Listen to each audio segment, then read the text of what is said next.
একদা মহানবী সাল্লাল্লাহু আলাইহি সাল্লাম সাহাবীদের নিয়ে বসা অবস্থায় তার সামনে দিয়ে একটি মৃতদেহ বহন করে কয়েকজন মানুষ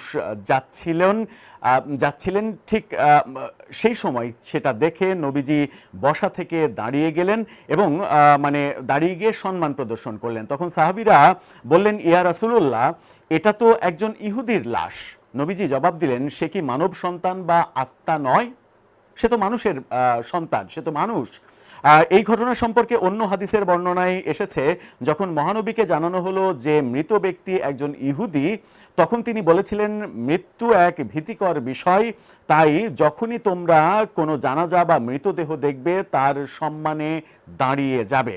এই হাদিসগুলোর মধ্যে মহানবী সাল্লাল্লাহু আলাইহি সাল্লাম মুসলিম উম্মাকে শিক্ষা দিয়েছেন যে ধর্ম, বর্ণ বা বিশ্বাস নির্বিশেষে প্রতিটি মানুষের শেষ যাত্রায় সম্মান প্রদর্শন করা এবং একজন মানুষ হিসেবে তার মর্যাদা বজায় রাখা, এটা একজন মুসলমানের কিংবা একজন মানুষের কর্তব্য। আমাদের নবী যে শিক্ষা দিয়েছেন সেই শিক্ষা আমরা মুসলমান দাবি করা তথাকথিত এই তৌহিদি জনতা তারা কি মানি?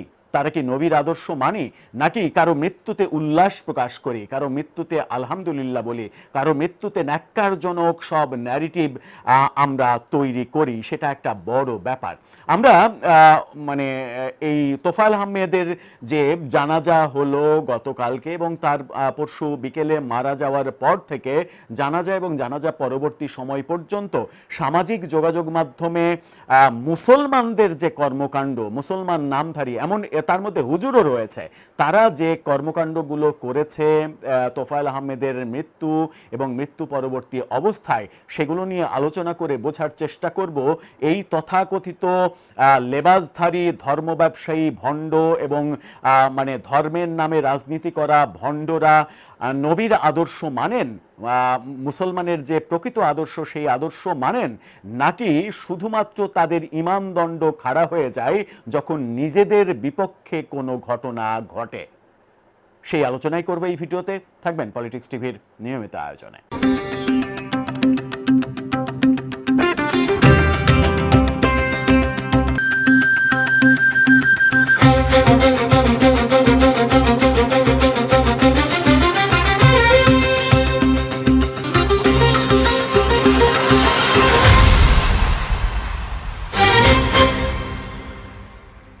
দর্শক, বলছিলাম তোফায়েল আহমেদের মৃত্যুর পরে যা কিছু হয়েছে সামাজিক যোগাযোগ মাধ্যমে, সেই ন্যাক্কারজনক ঘটনাগুলো একটু উল্লেখ করে আমরা বুঝতে চাই আমরা কতটা মুসলমান হয়ে উঠেছি যে আমাদের মাঝে মাঝেই ছোট্ট ঠুনকো কারণে ঈমানদণ্ড খাড়া হয়ে যায় এবং অনায়াসেই যে কাউকে ধর্ম অবমাননার অভিযোগে পিটিয়ে মেরে ফেলি। সেই আমরাই কি করছি একজনের মৃত্যুর পরে?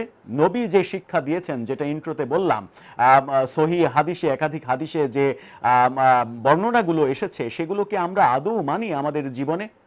আমরা বেশ কিছু ফটোকার্ড নিয়ে কথা বলবো, বেশ কিছু ফটোকার্ড নিয়ে আলোচনা করব এবং আলোচনার মাধ্যমে বোঝার চেষ্টা করব যে আমরা কি করছি।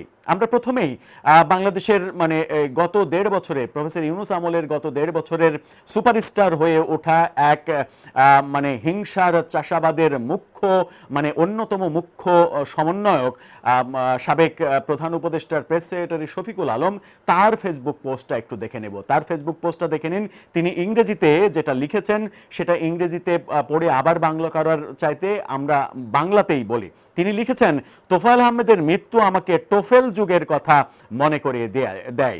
1980-র দশকের শেষের দিকে এবং 90-এর দশকের শুরুতে মতিঝিল কলোনিতে বড় হওয়ার সময় এই প্রশ্নটা প্রায়ই শুনতাম, তরুণ, তোর টোফেল স্কোর কত?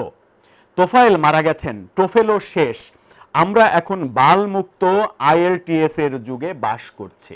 এই হচ্ছে একজন ভদ্র মানুষের মুখোশধারী একটা জানোয়ার সদৃশ্য মানুষের ফেসবুক পোস্ট। এবার আসি মানে বর্তমান বিএনপি সরকার যারা ক্ষমতায় রয়েছে তাদের নাম দিয়ে একটা ফেসবুক গ্রুপ থেকে পোস্ট করা হয়েছে যে ব্যাপারটা, সেই পোস্টটা দেখে নিন। সেখানে বলা হয়েছে, সেখানে বলছে, কবরে ফেরেশতা প্রথম প্রশ্ন করবে তোমার রবকে, তোফায়েল বলবে জয় বাংলা। তোমার রাসূলকে, তোফায়েল বলবে জয় বাংলা। তোমার দিন কি, তোফায়েল বলবে জয় বাংলা। তারপর তোফায়েলকে ফেরেশতা জয় বাংলা করে দেবে।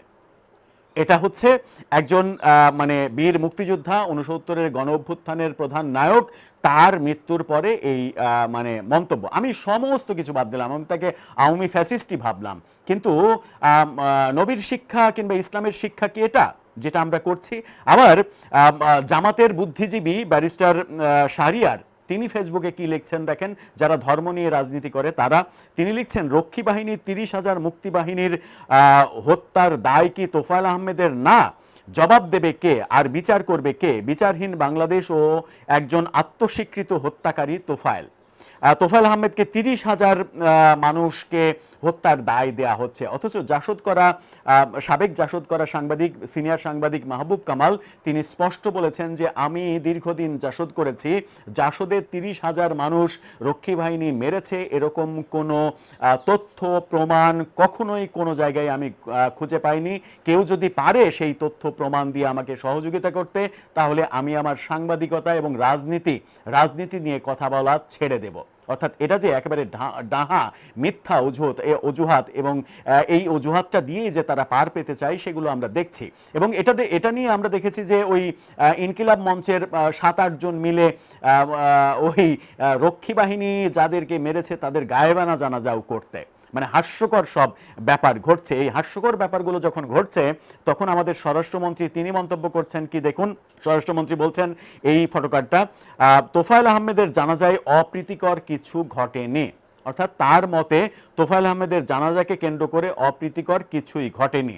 যখন তিনি বলছেন অপ্রীতিকর কিছুই ঘটেনি, সেটা যদি হয়েই থাকে তাহলে আমাদের জন্য সুখবর। ফেসবুক পোস্টে আবার যায় একজন মানে লেবাসধারী, সম্ভবত আমি জানি না তিনি মাওলানা কিনা, তার প্রোফাইল পিকচার বলে তিনি মাওলানা, তিনি পোস্ট করছেন জামশেদ হোসাইন, তার ভেরিফাইড ফেসবুক পোস্ট পেজ।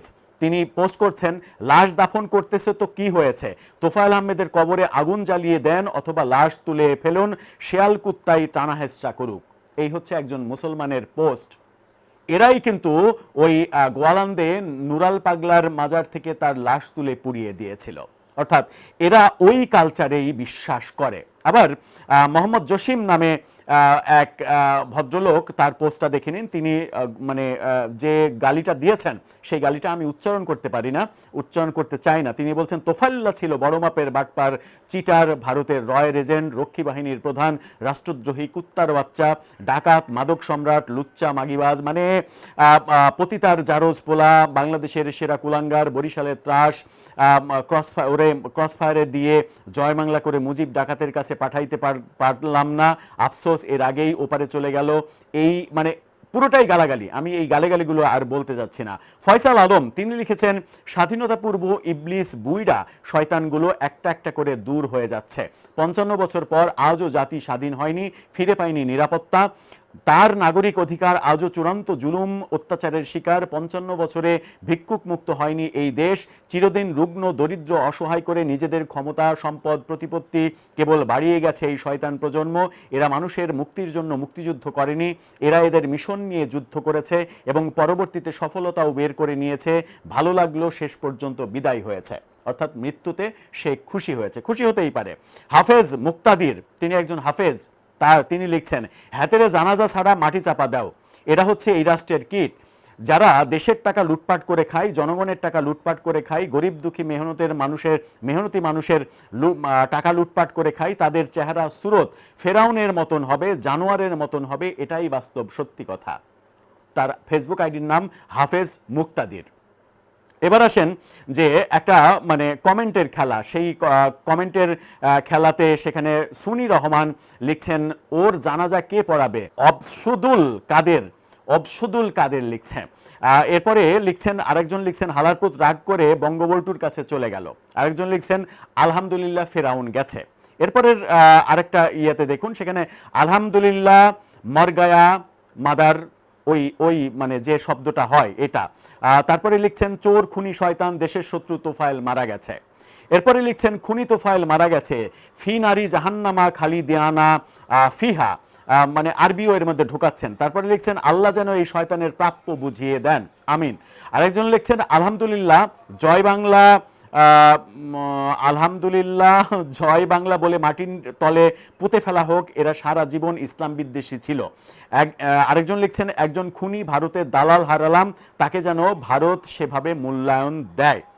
এই হচ্ছে আমাদের রুচি, এই হচ্ছে আমাদের মানে আমরা মুসলমান হিসেবে এই কর্মকাণ্ডগুলো করছে, এই কাজগুলো করে যাচ্ছে ওরা। এই কাজগুলো যখন করে যাচ্ছে ওরা, তখন আমরা মানে এরকম একটা উদ্বিগ্ন অবস্থার মধ্য দিয়ে যাচ্ছি যে আমাদের দেশের মানে রাজনৈতিক অবস্থা, সামাজিক অবস্থা, মানসিকতা কোন পর্যায়ে গেছে যে মানুষের মৃত্যুতে আমরা উল্লাস করছি। এই ঘটনা যে এখনই এবারই প্রথম ঘটছে তা নয়, আগেও ঘটেছে।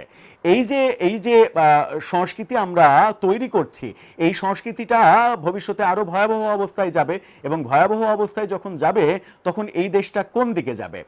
সাংবাদিক জয়ী মামুন সুন্দর একটা পোস্ট দিয়েছেন এটা নিয়ে, তার পোস্টটা একটু দেখে নিন, এটা দিয়েই আমরা এই আলোচনাটা শেষ করব।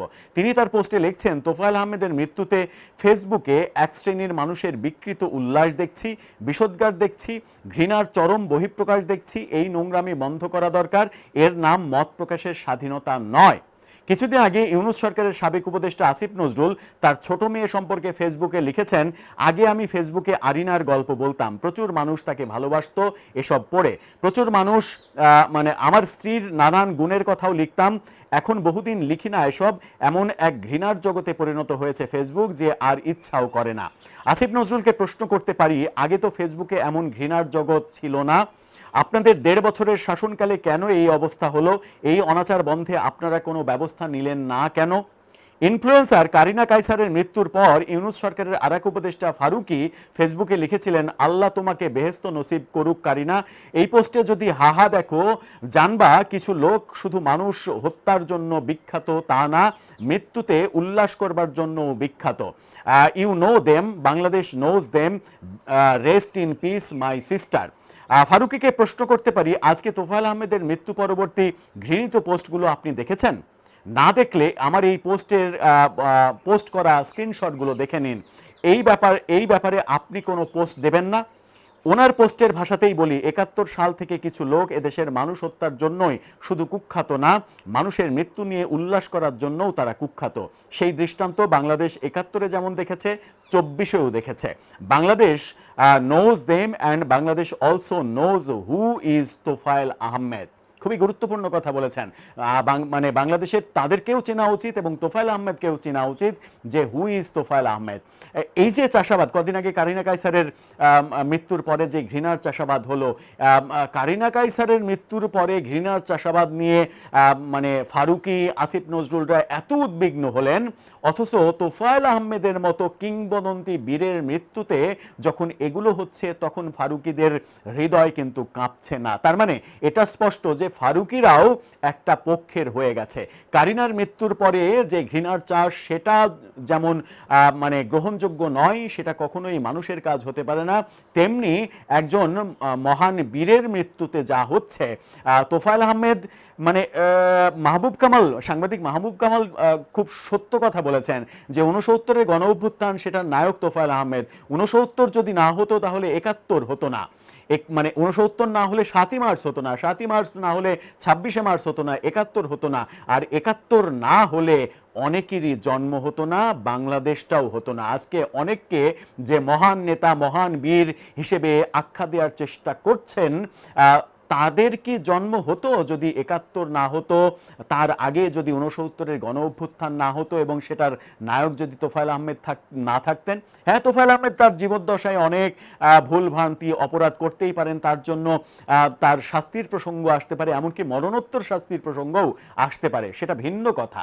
কিন্তু একজন মুসলমান আর একজন মুসলমানের মৃত্যুতে যে আলহামদুলিল্লাহ বলা এবং লেবাস ধরে হাফেজ, মাওলানা এগুলো আইডি থেকে এই কাজগুলো করা, এগুলো কি ইসলাম আমাদেরকে শেখায়? নবী তো সেগুলো শেখায় না, যে হাদিস দিয়ে শুরু করেছিলাম এই আলোচনা। দর্শক, আপনার মতামত এই ব্যাপারে জানিয়ে আমাদের কমেন্ট বক্সে লিখতে পারেন।